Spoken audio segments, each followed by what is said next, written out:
Civil Service Exam, Math Reviewer number 65 and 66.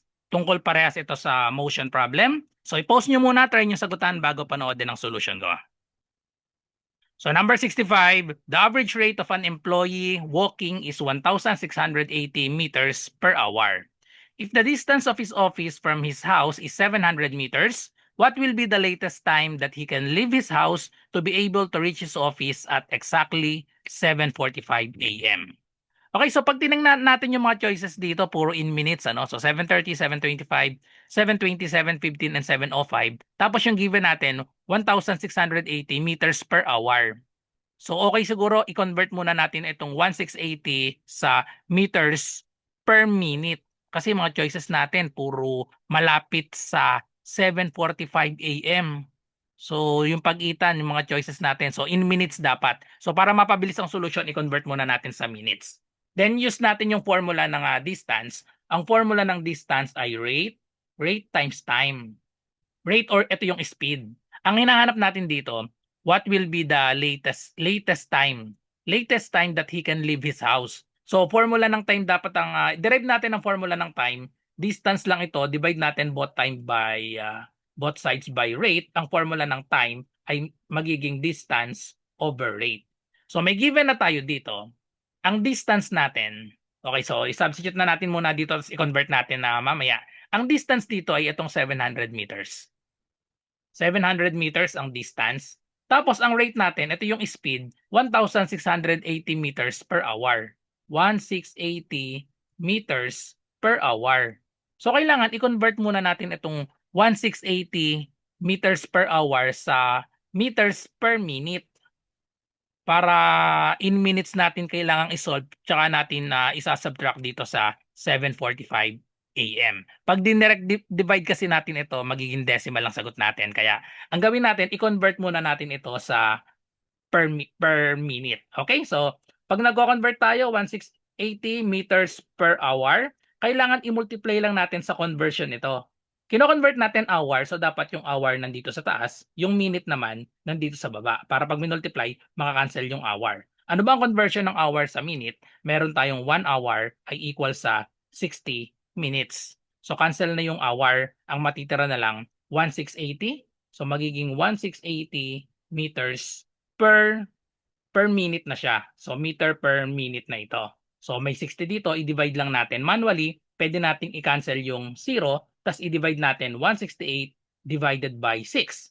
So this is 2. 16 divided by 6 is 2. 2 times 6, we have 12. Pag sinabtract natin, may 4. Bring down 8. 48 divided by 6, that is equal to 8. 8 times 6, 48, at wala nang remainder. So therefore, itong, excuse me, 1,680 meters per hour, magiging na siyang converted na siya sa 28 meters per minutes. Per minute. Tapos makakancel na yung meter, minute na lang ang matitira. So i-divide lang natin manually ulit ang 700 divided by 28. Okay, so dito natin ilagay 700 divided by 28, magiging eksakto na ito. 70 divided by 28, that is equal to, so this is 2. 2 times 8, we have 16. 2 times 2 is 4 plus 1, we have 5. Pag sinabtract natin, magiging 10 minus 6, magiging 4. Ito, magiging 6 na lang, minus 5, 1. Bring down 0, we have 140 divided by 28, eksakto na siyang 5. 5 times 8, that is equal to 40. 5 times 2 is 10 plus 4, we have 14. So, therefore, pag sinabtract 0 na siya, so therefore, ang sagot natin ay 25 minutes. So, ang time ay 25 minutes dapat bago mag 7:45. So i-subtract lang natin.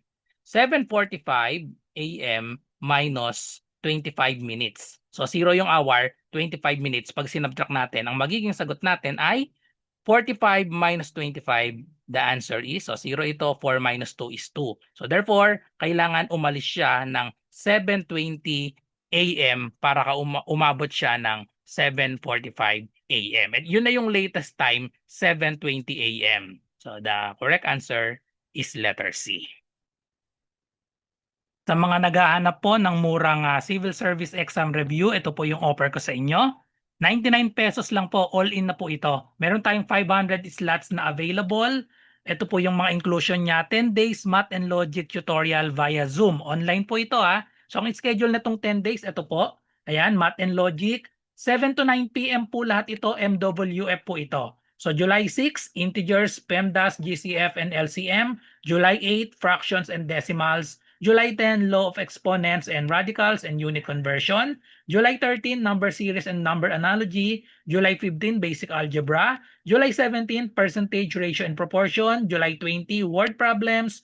July 22, data interpretation. July 24, logical reasoning. And July 27, abstract reasoning. So, madadaanan po natin lahat ng mga math and logic. Meron din tayong Google Forms reviewer sa ibang subjects kagaya ng verbal ability, analytical ability, general info. Marami rin tayong mga 150 item na mock test. Then may only replay din po tayo ng past session. Ito pong mga Zoom meetings natin, recorded po yan sa exclusive na FB group natin.